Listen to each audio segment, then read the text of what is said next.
소비자 물가가 5개월째 계속해서 강세를 이어가고 있는 와중에 살펴보니까 석유류 제품 소비가 좀 증가하고 있다라는 결과가 나왔더라고요. 어떻게 보면 2분기 실적에 있어서 정유류 관련주들이 조금 실적이 좋지가 않았는데 향후 흐름에 대해서도 우리가 기대를 가져볼 수 있는 포인트인 것 같기도 한데요. 더불어서 자동차 업종도 함께 좀 살펴보도록 하죠. 일단 뭐 정유 그리고 석유 가격, 석유류 제품 가격이 최근 하방 경직선을 분명하게 유지하면서 일단 반등을 한 이후 적정한 안정세 50달러를 전후해서 안정세를 유지를 해주고 있습니다. 이러다 보니까 어떤 석유류 제품에 대한 소비 유가가 낮다 보니까 상당 부분 늘어났었던 것도 사실이었고요. 이런 부분들이 실질적으로 정유업종의 2분기 실적에는 상당 부분 안 좋게 영향을 미쳤었습니다. 근데 반면에 이제 3분기로 다가갈수록 소위 말하는 턴어라운드, 저희는 반등의 기미, 반등의 빌미를 계속해서 제공해주고 있다라는 부분. 최근 들어서 지난 5월 이들의 정제 마진은 6달러 선으로까지 하락을 한 적이 있었습니다. 7월달, 8월달 점차 만회가 돼서요.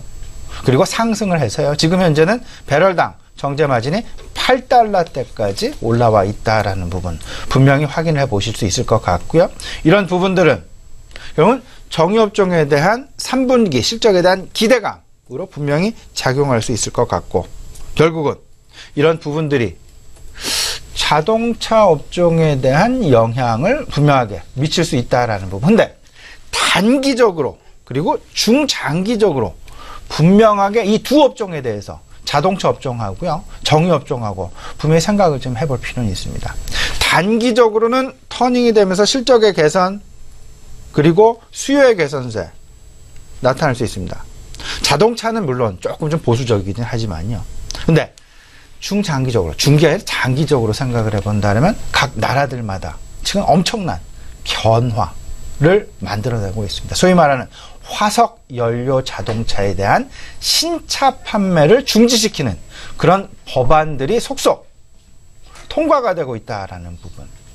특히나 이 부분은 대기오염에 대한 우려로 인해서 실질적으로 유럽을 중심으로 해서 먼저 시작이 되었다라고 보셔야 될 것 같고, 노르웨이나 네덜란드 2025년, 독일 2030년, 그리고 영국, 프랑스 2040년부터 내연기관 자동차의 신차 판매를 중단한다. 못하게 한다라는 부분.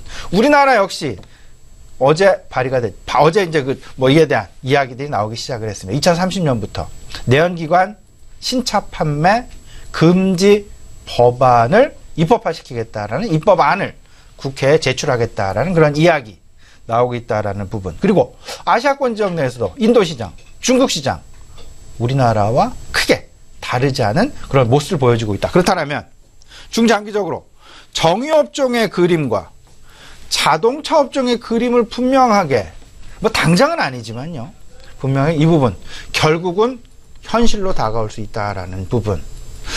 자동차 업종은 전기차로의 변화, 친환경 자동차로의 변화 매우 빠르게 진행이 될 것이다. 어느 업종보다도 빠르게 진행될 가능성이 있다는 부분 생각을 해보셔야 될 것 같습니다. 네, 맞습니다.